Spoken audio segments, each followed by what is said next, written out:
Pozdravljene, spoštovane gledalke in cenjeni gledalci. Koledarsko leto 2023 se izteka in zadnji gost v oddaji v tem letu je idrijski župan Tomaž Vencelj, ki ga prav lepo pozdravljam v našem studiu. Dobrodošli. Lep pozdrav. Kako doživljate slovo starega leta? So ti dnevi tudi za vas kaj naporni?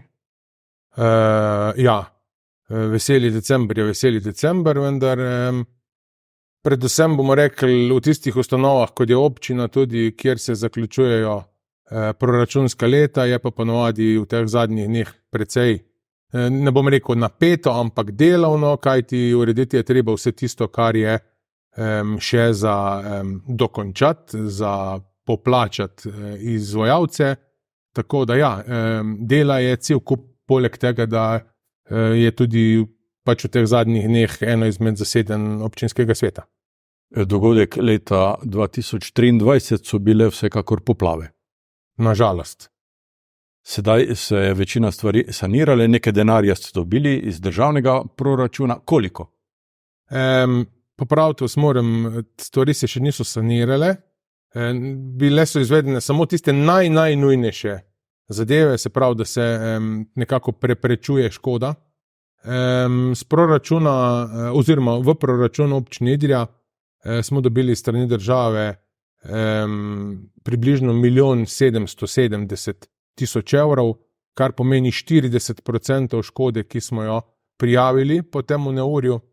V zadnjih tednih, predvsem bom rekel, od takrat naprej, ko smo ta sredstva umestili v občinski proračun za prihodnje leto, se predvsem ukvarjamo z projekti, popisi in vsem, kar je potrebno za izvedbo teh sanacijskih del.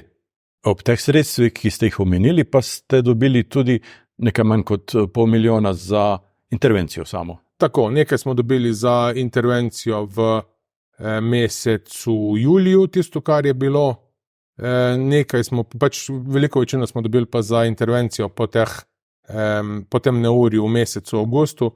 Mislim, da pa vsega skupaj okoli 450,000 evrov. In ta denar je namenjen za plačilo računov za storitve? Ta denar se je v bistvu že porabil za plačilo tistih interventnih zadev, ki so bile takrat, bomo rekli, naročene stvari občine, da smo pač odprli ceste, očistili prve zadeve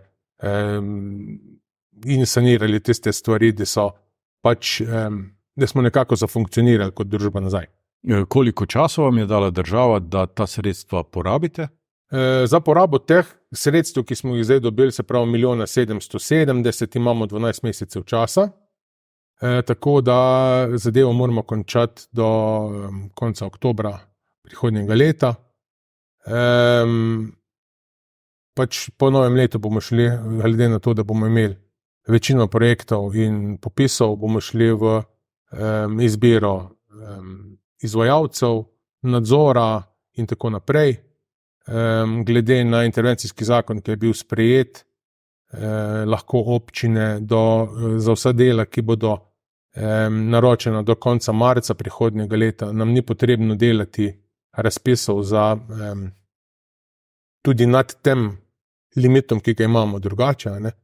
Ampak se pravi, šli bomo v zbiranje ponudb in na ta način poizkusili dobiti optimalnega izvajalca za optimalno ceno. Poskušali dobiti, ste rekli, teh izvajalcev najbrž ni prav veliko. Izvajalcev ni na pretek, vedeti moramo, da so tudi sosednje občine v bistvu imele kar veliko škodo, tako da se bomo morali za izvajalce celo malo boriti. Vsekakor pa upam, da se bo kdo prijavljal tudi iz tistega dela Slovenije, kjer teh škode ni bilo. Nekako se kažejo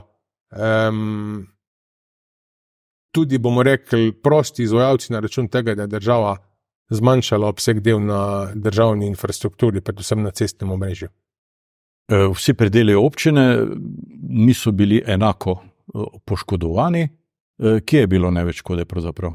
Kakor je bilo že večkrat rečeno, je bil največ škode je bilo na območju krajevne skupnosti Kanomlja, Krnice Masore in potem preko Idrijce predel Spodnje Idrije in krajevne skupnosti Ledine. Tam je v bistvu bomo rekli, se je zlilo največ dežja v tisti noči in tam je tudi bilo največ škode. So se pa posledično potem zaradi razmočenosti terena že odprej dogajale nosečnosti tudi v drugih predeljih občine. Vsi več ali manj poznamo plaz v Bazoviški ulici v Idriji, za katerega že imamo vse projekte. Tam smo res pohiteli, da se pač stvar čim prej sanira in glede na to, da imamo kar nekaj stalno naseljenih hiš pod plazom in nad plazom, s tem, da imamo spodaj tudi objekte UNESCO dediščine. Tako da to je praktično prva stvar, ki se bo začelo izvajati, se pravi po novem letu bomo izbrali izvajalca in šli čim prej v ta sanacijska dela. Vse pa bo odvisno seveda od vremena. Številni občani so ugotavljali, da je Idrijca in Nikova, da sta to neurje prenesli zelo tako junaško, brez resnih težav v mestu. Ja, s tem se vsi strinjamo. Nam pa nekako ostaja vprašanje, kaj bi bilo, če bi se pa vsa ta količina dežja, ki se recimo zlila nad Kanomljo, zlila na naši strani Kobalovih planin, na idrijski strani, kaj bi bilo po Idriji v tem primeru. Kaj dobrega, prav gotovo ne. Z vodotoki je treba upravljati tudi v času, ko ni poplav, ko ni dežja. Veliko zadrževalnikov proda je na teh pritokih na Idrijco. Zakaj se ti objekti ne čistijo? Ja, ne povem nekaj, da praktično vse parcele teh vodotokov so državne parcele, za katere skrbi oziroma naj bi skrbel državni koncesionar za vzdrževanje vodotokov na našem delu države, to je hidrotehnik. Hidrotehnik je koncesionar, ki pa je odvisen od planov dela, ki jih daje v potrditev Direkciji za vode Republike Slovenije. Se pravi, stvar je povezana. Hidrotehnik oziroma koncesionar poda plane oziroma, bomo rekli, ideje. Direkcija, kar akceptira, se pravi, kar potrdi, mora dati tudi sredstva za to, tako da se marsikaj v zadnjih letih, pa ne samo na našem koncu, ampak širom naše države, ni naredilo, ker ni bilo v proračunu države dovolj sredstev za sanacijo oziroma vzdrževanje vseh teh zadev. Jaz moram na tem mestu povedati, da se mi že praktično dobri 2 leti zelo aktivno ukvarjamo s protipoplavno zaščito mesta Idrije v tem območju, ki je, bomo rekli, nekako imenovan kot območje visoke poplavne ogroženosti. To se pravi je praktično celotna Nikova plus območje Idrijce od stadiona nizvodno do Topilniškega jezu. Projekti so praktično narejeni, zato smo se obvezali tudi skozi sporazum z Direkcijo za vode Republike Slovenije takrat pred 2 leti in naj bi na ta račun država vložila na podlagi teh projektov, ki so narejeni in na podlagi rešitev v ta 2 vodotoka in pritoke, ki so na območju tega približno 7 milijonov evrov. Stvar se odvija, sicer malce počasi, malce z zamudo. Projekt je v celotni Sloveniji zelo obširen. Direkcija za vode ima tudi neko, bomo rekli, omejeno kadrovsko zasedbo, tako da mislim, da bomo pa v prihodnjih 2 do 3 mesecih prišli do konca in bomo prišli do tega, da se bo pač stvar počasi začela delati. Vedeti pa moramo, da stvar mora biti zaključena praktično do sredine leta 2026. Junaki teh povodnih nesreč pa so bili pravzaprav gasilci in civilna zaščita.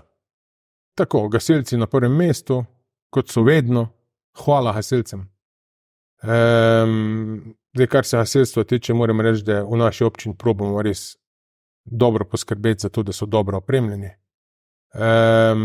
Drugače pa ja, gasilci so vedno na prvi bojni liniji, ali pri požaru, ali pri povodni, ali upajmo, da ne potresu v bližnji prihodnosti.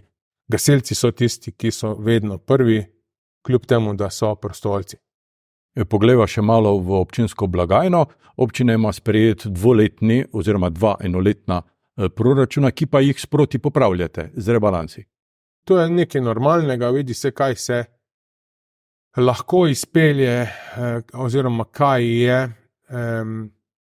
Recimo primer, bomo rekli, imamo v proračunu nek projekt, recimo sanacija Modre dvorane v Idriji, predvidevamo v samem proračunu oziroma NRP-ju, kjerkoli že želite, da rečem, imamo določeno višino sredstev, imamo pa tudi določeno oziroma predvideno, odkje bomo ta sredstva dobili. Recimo, pri eni sanaciji, rekel, čez prst Modre dvorane, 1,5 milijona dober, smo določili toliko bo občinskega denarja, toliko bo denarja s strani recimo razpisa ekosklada za energetsko sanacijo stavbe in en del predvidevamo za razpisov recimo Ministrstva za gospodarstvo, turizem in šport za gradnjo oziroma sanacijo športnih objektov v državi.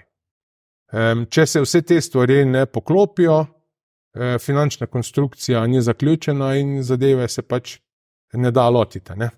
Jaz predvsem upam, da bodo res letos, predvsem s strani ministrstva, oziroma letos, v prihodnjem letu, razpisi, ki bodo omogočali črpanje večje količine denarja, vsaj tako je obljubljeno, in v tem primeru bi poizkusili čim prej iti v sanacijo Modre dvorane, se pravi, tako strehe, ki sicer trenutno malo manj pušča, kakor je prej po določenih sanacijskih ukrepih, in same pač ovoja, ki je pa, vemo, da iz sredine 80-ih in vsaj kar se tiče energetske potratnosti, tudi približno ni tak, kakor se pritiče današnjim dnem. Čeprav temelj proračuna je povprečnina, ki jo izračuna država, oziroma je to nek dogovorjen znesek, s katerim naj bi zadovoljili osnovne potrebe vsake lokalne skupnosti. Ta znesek se je popravil nedavno tega. Ste zadovoljni? Ta znesek se je popravil, tudi sam sem bil del pogajalske ekipe strani Skupnosti občin Slovenije. Kako naj rečem? Glede na to, kakšen delež pobranih sredstev z dohodnine, ker dohodnina je temelj tistih sredstev, z katerih se glavarina potem izplača, moramo biti zadovoljni. Najvišji procent v zadnjih 20 letih je bil dosežen, da se preusmeri na financiranje občin, za kar pa nikakor ne moramo biti zadovoljni, če pogledamo strani inflacije. Inflacija pa je bila mnogo višja, kakor je bil ta dvig sredstev. Tako da, ne bo lahko nobeni občini v Sloveniji. Se je pa letos prvič zgodilo, da smo skozi pogajanja dosegli to, da ne dobimo vse občine enako, ampak se pogleda, koliko, bomo rekli, plač, predvsem v javnih zavodih, katera občina, bomo rekli, financira. Tukaj se ne gre za neke, kaj ne rečem po domače, kaprice občin, za neke zavode, ki niso nujno potrebni, ampak bomo rekli, mi imamo knjižnico, imamo vrtece, imamo muzej, imamo, še bi lahko naštevali, ki jim v določeni meri moramo tudi občina dajati plače. Tiste občine, ki pa tega nimajo, jim pa pač tega ni treba. Tako da smo na ta način letos poslovali nekaj več denarja za vsako od teh občin, ki skrbijo tudi za te zadeve. Že več let obljubljate tudi participativni proračun. Kdaj ga boste v resnici izpeljali? Ja, participativni proračun, bomo rekli, je v teku. V letošnjem letu se je sprejelo sam pravilnik o izvedbi, določilo se je komisije, ki bodo obravnavale vloge in tako naprej. V januarju bo ekipa z občinske uprave, ki za to skrbi, tudi s predstavniki mladinskega centra, ki se gre tudi podoben projekt participacije mladih, obiskala vse krajevne skupnosti v občini Idrija, kjer bo mladim poizkusila na čim bolj konkreten način predstaviti, kako in kaj. V mesecu februarju naj bi zbrali, oziroma ne naj bi, bomo zbrali pobude oziroma ideje, kaj bi mladi hoteli, skozi participativni proračun v svojih krajevnih skupnostih in nekako do jeseni stvar potem tudi skozi samo izbiranje, proces izbiranja zadeve potem tudi narediti.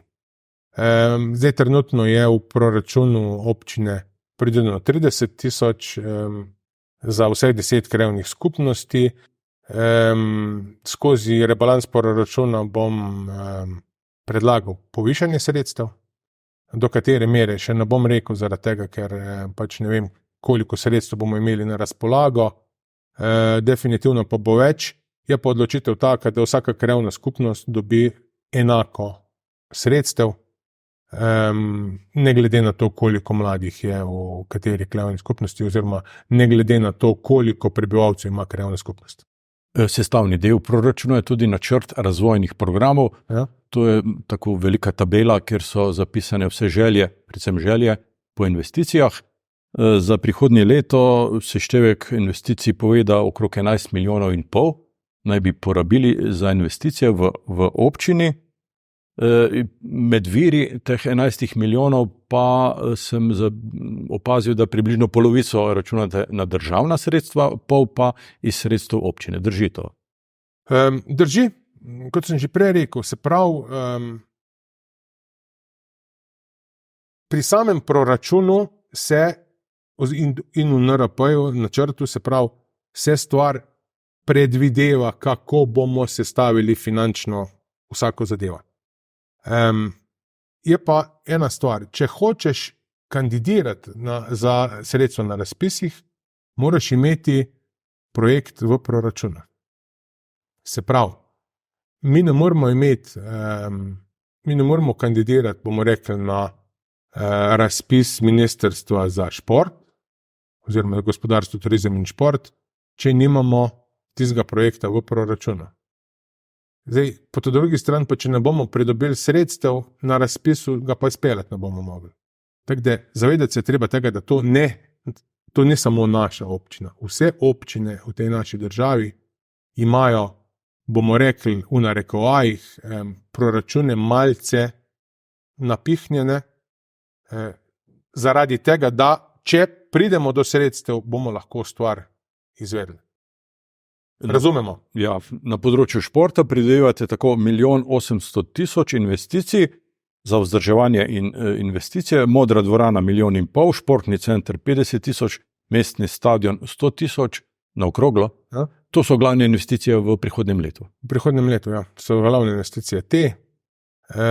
Se pravi, je pa več ali manj pri Modri dvorani predvsem odvisno od razpisov in črpanja sredstev ekosklada. Je pa pri stadionu pa mislim, da je kar realna možnost, da tistih, zelo realna možnost, da tistih 100,000 evrov porabimo predvsem za gradnjo razsvetljave. Na področju kulture za ohranjanje kulturne dediščine imate 600,000 evrov predvidenih v prihodnjem letu, pol tega za obnovo Jožefovega jaška, obnova filmskega gledališča z 1,2 milijona pa se seli v leto 2025. Ja, Jožefov jašek smo dobili pač polovico teh sredstev namenjenih strani Ministrstva za kulturo na razpisu, tako da prvi razpis za izvajalca je bil neuspešen. Zadevo bomo ponovili, se pravi, da bomo poskusili dobiti izvajalca za primernejšo vsoto. Kar se tiče pa filmskega gledališča oziroma uradno imenovanega Rudniško gledališče, Kar pa ni Rudniška dvorana. Kar pa ni Rudniška dvorana, ampak gledališče na Starem placu. Je pa vsa projektna dokumentacija je praktično vložena za gradbeno dovoljenje že kar nekaj časa. Že kar nekaj časa se borimo, ne bom rekel borimo, pogovarjamo s soglasodajalci sosednjih stavb, ki živijo v sosednjih stavbah, tako da kmalu po novem letu bomo zavrteli boben ponovno in ugotovili, ali smo prišli do nekih soglasij, ker ta soglasja so pa pogoj za to, da lahko pridobimo gradbeno dovoljenje. Gradbeno dovoljenje pa je šele začetek poti. Dvorana je večmilijonska investicija, za katero je zopet treba pridobiti sredstva. Sama občina za tako dvorano sanirati oziroma na novo narediti praktično nima denarja. Ker pa gre za najstarejše slovensko zidano gledališče, poslopje, je najbrž to tudi v interesu države, da nekaj pomaga. Naj bi bilo v interesu države, vendar za objekte UNESCO dediščine ne predvideva dodatnih sredstev. Ceste so področje brez konca. Največje gradbišče je še vedno med Marofom in Spodnjo Idrijo. To pa ni občinski projekt. En delček je pod zemljo, kanalizacija in vodovod do Žirovčka po domače oziroma do Škofije. Ta del je občinski, ostali del je državni. Počasi se naj bi zaključilo gradbeno delo do konca marca. Interes občine je predvsem ta, da celoten projekt podaljšamo skozi centralni del vasi v Spodnji Idriji.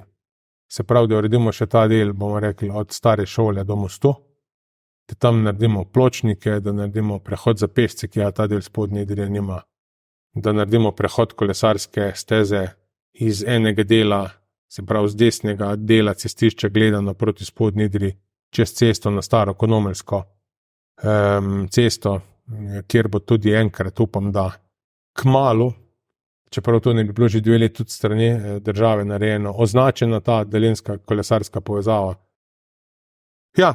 Polno dela nas čaka še. Torej se bodo semaforji samo prestavili nekoliko nižje. Za en čas sigurno. To je nujnost. Nujnost. Področje zdravstva, nedavno tega je bilo veliko slabe volje in vznemirjanja javnosti zaradi namere države, da ukine financiranje rentgena in otroške ambulante. Ste zadovoljni z razpletom te zgodbe? Zaenkrat ja. Čakamo še na tisto, kar je bilo obljubljeno. Se pravi, da bodo povišali financiranje na tistih področjih, ki so bili zdaj, bomo rekli, srž spora.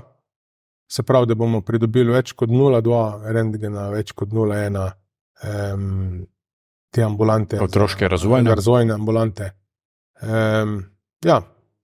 Načeloma smo zadovoljni. Moram pa reči, da smo se tokrat res angažirali.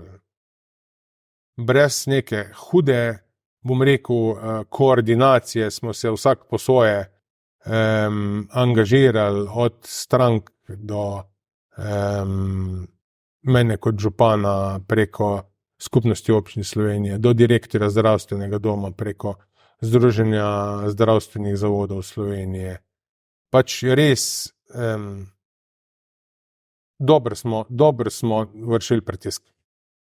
Pred vami pa je sedaj še obnova avstrijskega dela zdravstvenega doma, starega zdravstvenega doma. Ja. To pa je občinski projekt. Obnova uvedba v delo je bila narejena, tam smo tudi rabili 2 razpisa, da smo prišli do izvajalca. Izvajalci so velik problem v zadnjih letih, ker je veliko gradnje po Sloveniji. Se pravi, smo prišli do izvajalca, dela ne bi bila nekako zaključena tam do konca poletja. S temi deli je povezano en kup selitev v obstoječih prostorih zdravstvenega doma. Se pravi, v ta avstrijski del zdravstvenega doma se seli medicina dela in športa, seli se Center za mentalno zdravje otrok in mladostnikov.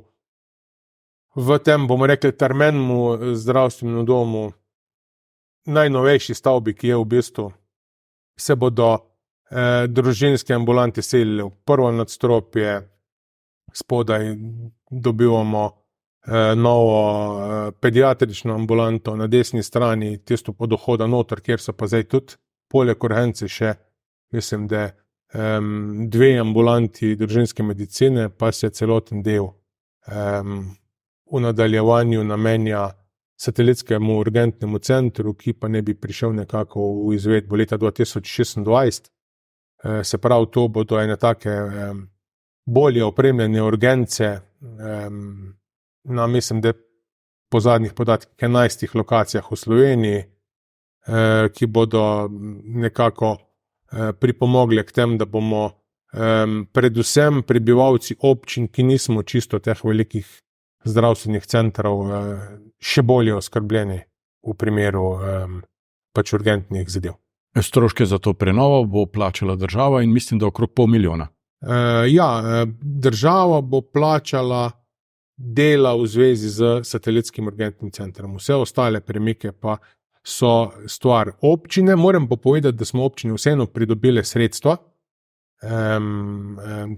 pač toliko in toliko denarja na občana in bomo rekli, večino sredstev, ki jih rabimo tudi za avstrijski del, pridobili strani države. Aktivni ste na državni ravni, kot ste omenili v Združenju občin. Skupnost občin Slovenije. V Sloveniji imamo 3 združenja občin, kar je po moje nonsens, ampak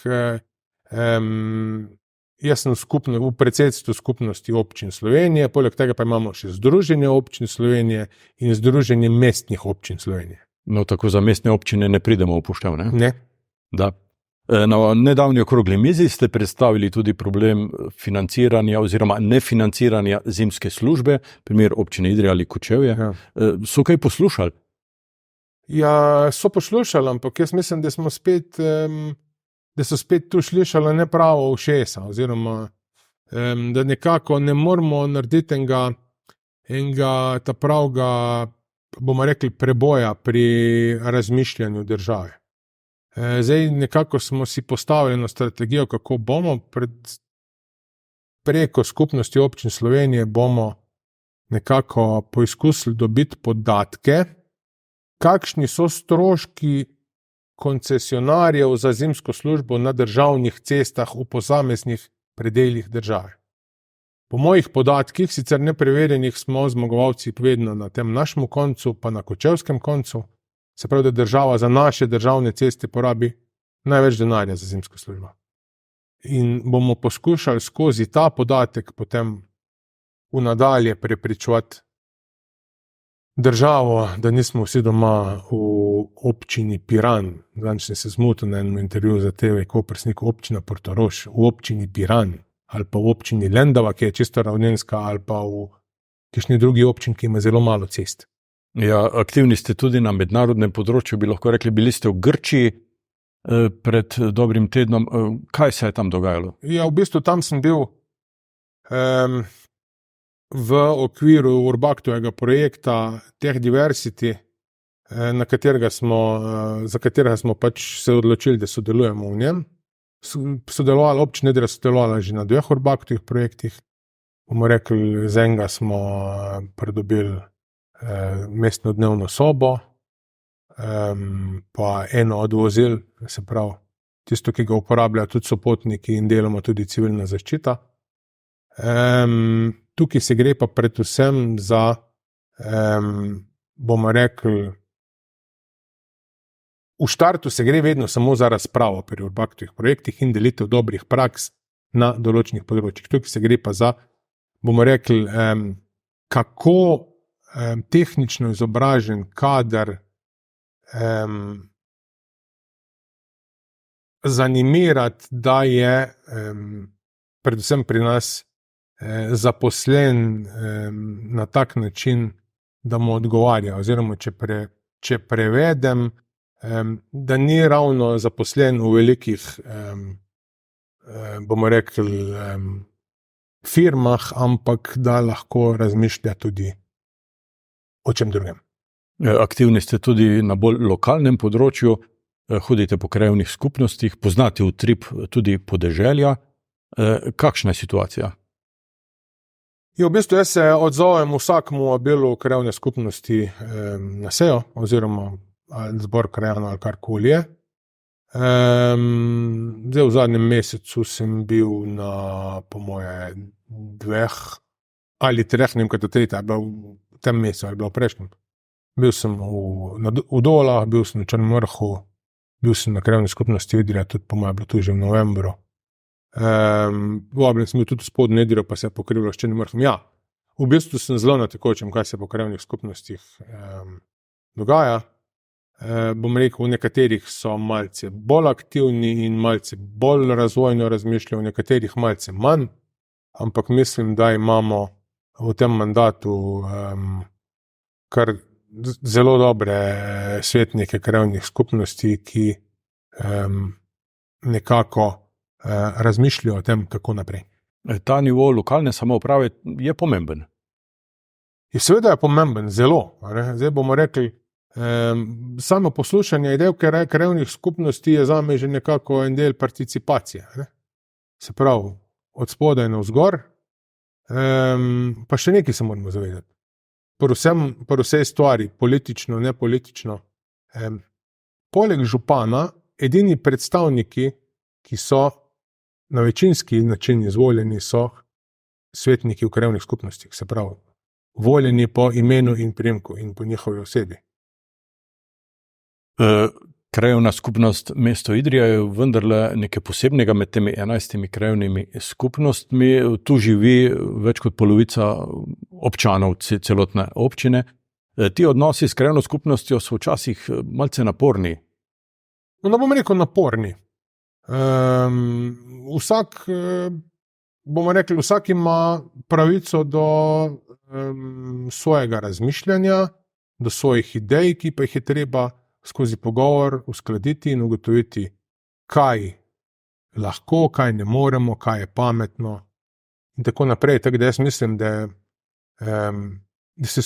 se skozi boljš pogovarjamo in da tudi skozi boljš bo.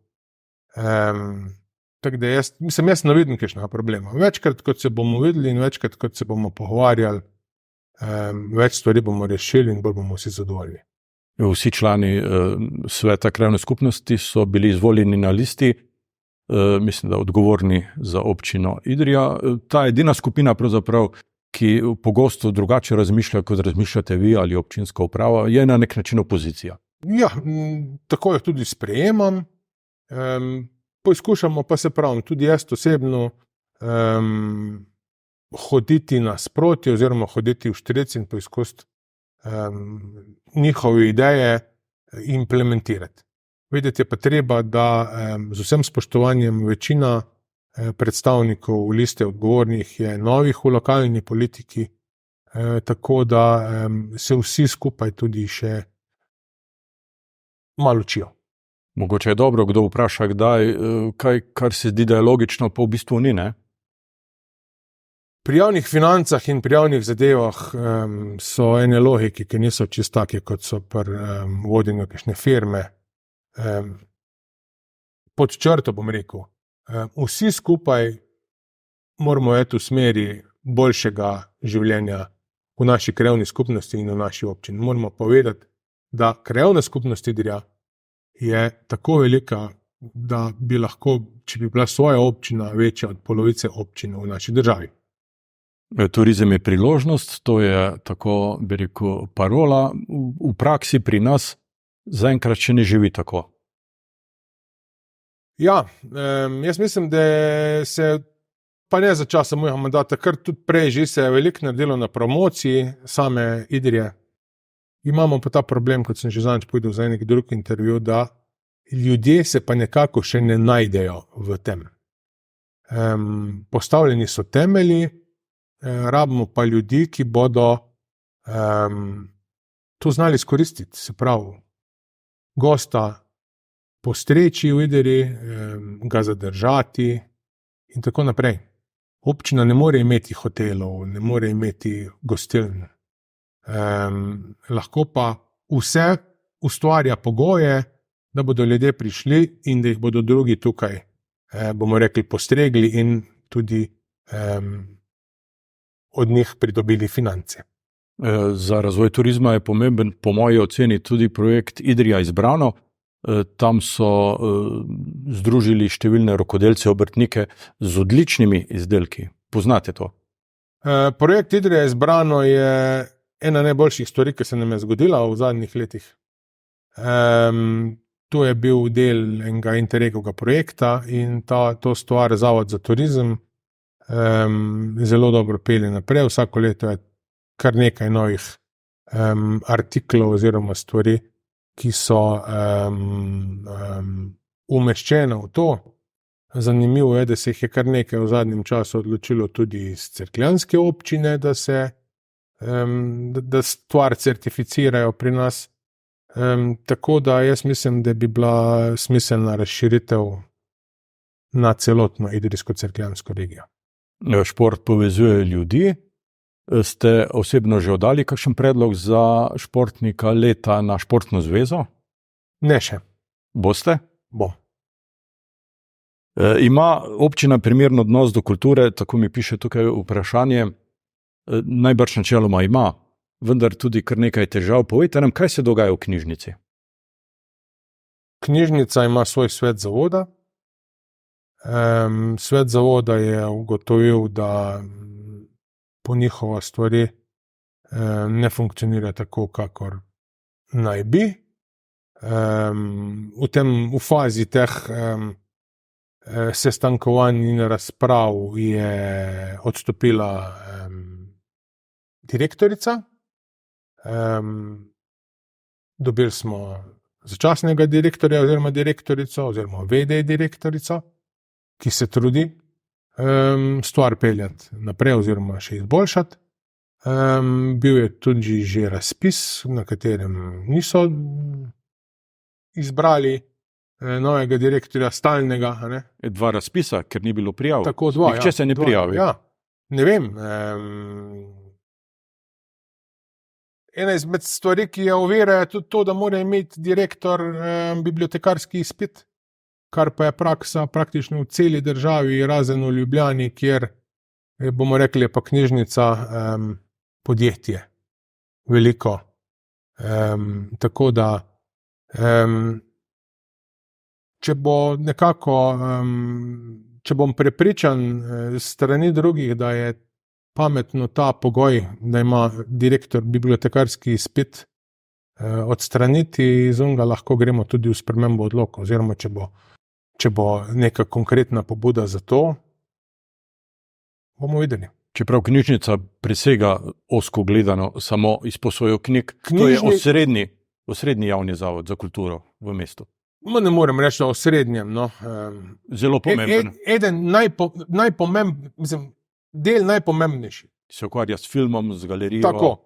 In po moje bi tudi v bodoče moral biti tisti, ki bi nekako tudi upravljal iz recimo prenovljenim rudniškim gledališčem na Starem placu, tudi če pridemo do tega, ko pridemo do tega, da bo to en gledališki prostor konkreten, mogo peljati vse te programe, ampak se pravi, polno izzivov, polno dela, korak za korakom. Na občini spremljate potek dogodkov? Spremljamo. Vsekakor. Prazniki so pred vrati, kako boste praznovali Božič, kje boste pričakali novo leto? Božič bom praznoval doma, v družinskem krogu, kakor ponavadi. Za Silvestro pa bom verjetno šel kaj na mestni trg v Idriji, kjer bo pač zabava na prostem. Letos moram reči, da smo na pobudo krajevne skupnosti Črni vrh bo pripeljal tudi en avtobus Črnega vrha ob 10. zvečer, na katerega se bodo lahko naložili tudi malo Godovčani, tako da bodo lahko varno prišli in odšli z zabave. Tudi, bomo rekli, s tretje največje krajevne skupnosti v občini. Ste gost zadnje oddaje v starem letu. Kako bi nagovorili občane ob tem prazniku? Glede na izkušnje zadnjih let, pa tudi obče je to znano. Ne? Jaz mislim, da če bomo skupaj držali, pa da bomo imeli skupne cilje, bomo lahko naredili veliko. pa vsak bo mogel po svojih najboljših močeh vplivati na tiste, ki lahko odločajo, predvsem v prestolnem mestu v Ameriku, da bomo finančno in tudi drugače vzdržno lahko poslovali. Tomaž Vencel, župan občine Idrija, hvala lepa za obisk v našem studiu, hvala za ta pogovor in vse dobro vam želim. Hvala tudi vam. Vam, spoštovane gledalke in cenjeni gledalci, pa hvala za pozornost in seveda srečno.